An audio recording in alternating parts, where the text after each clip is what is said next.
Former Speaker of the House Newt Gingrich finished fourth in Iowa and isn't wasting any time hitting back at Mitt Romney here in New Hampshire. Now, correspondent Dean Reynolds has been following the Gingrich campaign. Good morning, Dean. Good morning. Looks like Newt Gingrich left Iowa in somewhat of a bad mood. Yeah, he seemed a little bitter. Yeah. I think he's going to try a much more aggressive approach in New Hampshire, if only to try to stall Romney so that Gingrich can get to South Carolina, which he finds to be much more fertile field. Gingrich got here early this morning, determined to sharpen his message and his criticism of Romney. And you could see that in his remarks last night in Des Moines.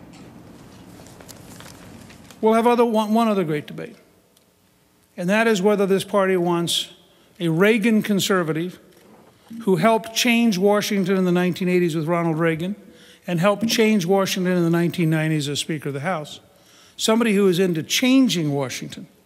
Or we want a Massachusetts moderate who, in fact, will be pretty good at managing the decay, but has given no evidence in his years at Massachusetts of any ability to change the culture or change the political structure or change the government. Now, that is essentially the message in that full-page ad today in the Manchester Union Leader, The Choice, the Massachusetts moderate that Romney is being depicted as versus the Reagan conservative. The Gingrich folks really got blindsided by the negative advertising in Iowa, and they're determined not to let that happen again here. They're going to try to define Romney much as he defined Gingrich, and in words and ways that Romney may not appreciate. Is it a different landscape at all for Gingrich, because Romney has such a big lead in New Hampshire? Does he sort of want to get the conversation away from New Hampshire altogether and just keep it focused on what follows in South Carolina? Well, yeah. I mean, he would definitely want to get to South Carolina as quickly as he possibly can. But with Romney up in the 40% up here, they feel that if they can drive him down to like the mid-30s, it would be an embarrassment. That's what they're trying to draw some blood, you know.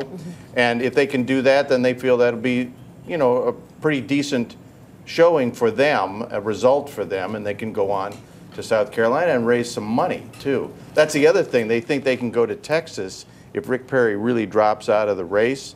Go to Texas and look at that treasure trove of donations that might be more inclined to support Gingrich than Romney. And I want to bring Bill Whitaker back in on this point, Bill, because, you know, Newt Gingrich talks about Mitt Romney as a Massachusetts moderate, as if that's a dirty word. But here in New Hampshire, that might not hurt him so much.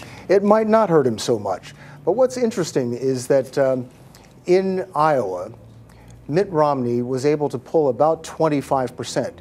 Which you look back 4 years ago, that's about what he got 4 years ago. Right. And it's also what he's been getting in the national polls leading up to these primaries and caucuses.